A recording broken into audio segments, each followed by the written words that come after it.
Muy buenas noches. Gracias le damos a nuestro Dios una vez más, porque nos permite hablar de su palabra. Gracias por sus mensajes, gracias por todo, por este fin de año, porque nos ha cuidado, hermanos. Gracias a Dios porque nos cuidó, porque nos ha traído hasta aquí. Le invito a hacer una oración. Mi Dios y Padre eterno, hoy, Señor, te damos gracias por la vida que nos das. Gracias porque hasta aquí nos has ayudado, Señor. Señor, gracias por el año viejo, gracias por los cuidados, gracias por el trabajo, gracias por todo, mi Dios. Bendícenos y ayúdanos a hablar de tu palabra en esta noche, en el bendito y dulce nombre de Jesús. Amén. Amigos queridos, la santa palabra inspirada, esta palabra en Salmo 119, 105 dice: lámpara es a mis pies, tu palabra es lumbrera a mi camino.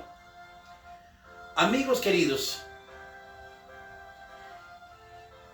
siempre que hay una oscuridad, siempre se ocupa una lámpara. Si no tiene la lámpara, tropieza, se cae, se golpea las rodillas, se golpea la cara porque no tiene una lámpara. Es muy indispensable la lámpara. El Señor Jesús dijo en una ocasión que nadie pone una lámpara abajo, sino que tiene que colocarla arriba para que aluce. Es muy indispensable la lámpara en la oscuridad. En esta oscuridad espiritual también en la que estamos viviendo, Dios también manda que el hombre tenga una lámpara, que tenga la palabra inspirada. La Santa Escritura, hermanos, no debe faltar en el hogar. La Biblia es un libro grueso que se compone por 66 libros.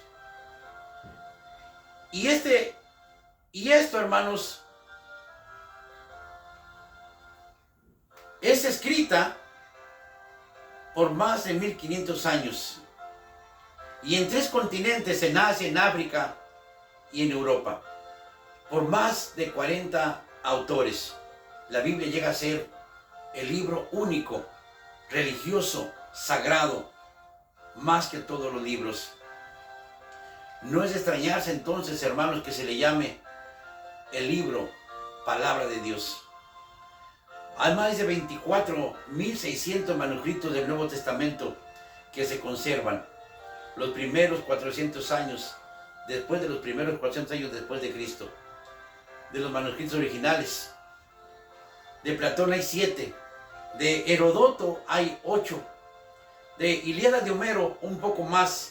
Son 263 copias las que perduran. Por lo tanto, tenemos una poderosa evidencia que confirma la integridad del texto del Nuevo Testamento. Amigos queridos, la Biblia fue el primer libro en traducirse, el primer libro impreso en el occidente y el primer libro cuya distribución fue tan amplia y en tantos idiomas que hoy en día hay 95% de las personas que estudian la Sagrada Escritura. La Biblia es única por su contenido, por su mensaje, pues contiene el mensaje de la redención de nuestro Señor Jesús para la raza caída. Es la palabra viva. Es una palabra que penetra, que corta. Es la palabra de Dios. Porque hoy los creyentes cuentan con la promesa de que el mismo Espíritu que inspiró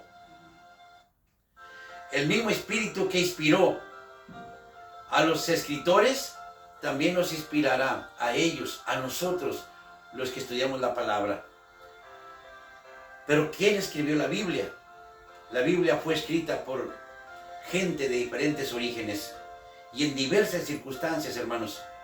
Algunos escribieron desde palacios, otros desde cárceles, otros escribieron desde exilios, otros en sus viajes misioneros. Estas personas tenían diferentes formaciones y ocupaciones. Algunos como Moisés estaban destinados a ser reyes. Otros, en cambio, eran pastores de ovejas. Otros estaban dispuestos a ocupar puestos importantes en imperios. Unos eran viejos, unos eran jóvenes. A pesar de estas diferencias, todos tenían algo en común, que habían sido llamados por nuestro Dios para la obra, para escribir el mensaje que Dios les iba a dar. Amigos queridos, el Dios creador del mundo, creador del universo, creador de otros mundos, creador de sus criaturas, quiso comunicarles a ellos sus pensamientos, sus ideales, y preparó a estos instrumentos humanos, depositando en ellos el tesoro del cielo en vasos de barro. Y aunque el tesoro fue puesto en vasos de barro, esto no quita que sea el tesoro del cielo. La Escritura, mis amigos, habla en diversas formas, habla en símbolos, es proféticos, habla de profecía, habla en parábolas, historia. Y si habla en símbolos, si habla en profecía, entonces la Escritura se ocupa a ser interpretada. La Escritura es su propia intérprete. Ella misma se interpreta. La palabra del Señor dice: las aguas que has visto son gente, son muchedumbres. Ella misma le dice a usted qué significan los símbolos, para que no se salga, para que no se vaya del texto, lo lleva al contexto para que usted reciba la hermosa verdad que la Biblia quiere darle. Una mujer que se separó de su esposo y tenía muchos problemas, leyó Génesis 3:15, donde dice el Señor: enemistad pondré entre ti y la mujer. Entonces le dice a su esposo: aquí está ya escrito que yo y tú no íbamos a durar, porque aquí está ya el fracaso escrito. Ese versículo hablaba de nosotros, del matrimonio. ¿Por qué? Porque no entendía, porque no lee los contextos. Y mientras no lea usted los contextos, no podría usted llegar a esa hermosa verdad que menciona la Escritura. La Biblia se escribió como testimonio de la obra de Dios, hermanos, en la historia de su plan para salvación, redimir a la raza caída y para instruirlos en todos los caminos de justicia. Eligió hacer esto en la gente, por agentes humanos, para que sus pensamientos, sus ideales fuesen colocados en la mente de los mismos humanos. Amigos queridos, al final de los tiempos, al final de la historia de esta tierra, Dios tendrá un pueblo que se mantendrá firme y fiel a la Santa Escritura, fiel a estos 66 libros. Lo que implica entre ellos es la observancia de los mandamientos de Dios y la fe de Jesús. Este pueblo permanecerá fiel a la enseñanza de la Biblia, porque esta no solo garantiza una vida más abundante, sino un destino eterno en el hogar que Jesús está preparando para nosotros. Las últimas palabras de una persona que va a morir cuentan mucho, y las últimas palabras de Moisés fue decirle al pueblo que tuviesen a Dios como principal prioridad, y que encuñaba esas palabras de esos 5 libros que Dios le había revelado a Moisés, y le dijo: estas palabras que yo te mando hoy las enseñarás a tus hijos y a los hijos de tus hijos. Moisés le enseñó al pueblo que cada generación tenía la oportunidad de enseñarle a las demás generaciones que hay una salvación y que Cristo Jesús sería el centro de su vida, que su prioridad principal sería nuestro Dios. Amigos queridos, la Santa Escritura es nuestra regla de fe. No hay nada que nosotros podamos creer que no está en la Escritura. La Escritura, mis amigos queridos, el texto y el contexto te llevan a la verdad maravillosa que el Señor quiere revelarte. Hay un mensaje a Pedro donde tiene hambre y se le revela un lienzo de muchos animales y le dice la palabra: Pedro, levántate, mata y come. Y Pedro le dice: yo nunca he comido carnes inmundas. Y el Señor le dice: lo que Dios limpió, no le llames inmundo. Y aquí salen personas que dicen: ya el cochino ya se puede comer, pero allí no hablaba de animales. Hablaba de los gentiles, que ya había una salvación para ellos. Pero para poder entender esto, el hombre tiene que, el estudioso de la Biblia tiene que leer el contexto, de qué está hablando el texto. No podemos centrarnos solamente en el texto, porque la Biblia necesita interpretación. No te vayas por el internet. En el internet hay muchas cosas que no son verdad. Y si te dejas ir por ellas, te desvían. El otro día me topé con una persona que dice: ya conocí las hijas de Adán. Ahí las vi en el internet. ¿Se da cuenta?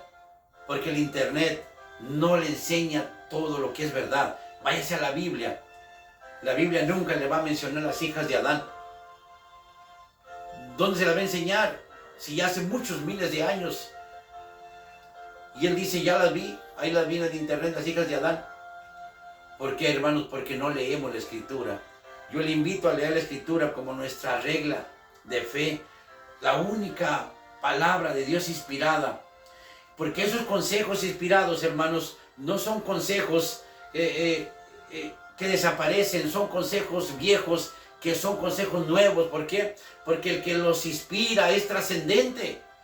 Dios inspira la Escritura, inspiró el mensaje para el tiempo de ese entonces, para el tiempo después y para el tiempo final.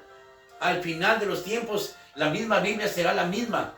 El consejo bíblico será el mismo. No hay nada que cambie, hermanos. Yo desaparezco, generaciones desaparecerán, pero siempre las generaciones nuevas llevarán el mismo mensaje. Pablo dijo: cualquiera que traiga un evangelio que no sea este, que sea maldito. Entonces, hermanos, la Santa Escritura es la regla de fe. Es el manual para que yo pueda caminar en un camino de justicia, para que yo pueda respetar mi familia, para que yo pueda respetar mi esposa, para que yo pueda respetar los vecinos, para que yo pueda respetar a Dios. Yo necesito la Sagrada Escritura, porque ella es mi regla de fe. El Señor dice a través de Moisés: toda la palabra es inspirada. Toda la palabra le enseñará a tus hijos. Y a veces, aunque haya palabras que no nos gusten aquí, tenemos que acatarlas. ¿Por qué? Porque es la palabra de Dios. Ama a tu enemigo. Oh, pero eso es difícil. Eso no. Eso tenemos que hacerlo. Porque la palabra lo dice.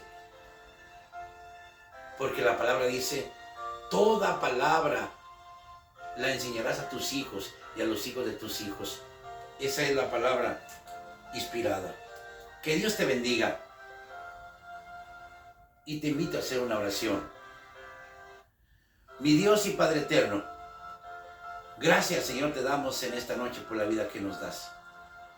Gracias, Señor, porque hasta aquí nos has ayudado. Bendice a la viuda, al huérfano. Y en este año nuevo, Señor, ayúdanos a caminar por fe a través de la Sagrada Escritura, que es nuestra regla de fe, para poder respetarte, para poder respetar a nuestros vecinos, a nuestra familia, para poder ser mejores, Señor, para poder imitarte, para saber qué es lo que tenemos que hacer. Gracias, Señor. Perdónanos y bendícenos en el dulce nombre de Jesús. Amén. Amigos queridos, en este año nuevo, vive una vida en Cristo. En este año nuevo, respeta la Escritura. En este año nuevo, sé mejor que el año pasado. Apégate a la Escritura. Estos hermosos 66 libros, tú puedes entenderlos a través del texto y el contexto, que ellos te llevarán a una interpretación correcta. Que Dios te bendiga. Que Dios haga resplandecer su rostro sobre ti y que ponga en ti paz.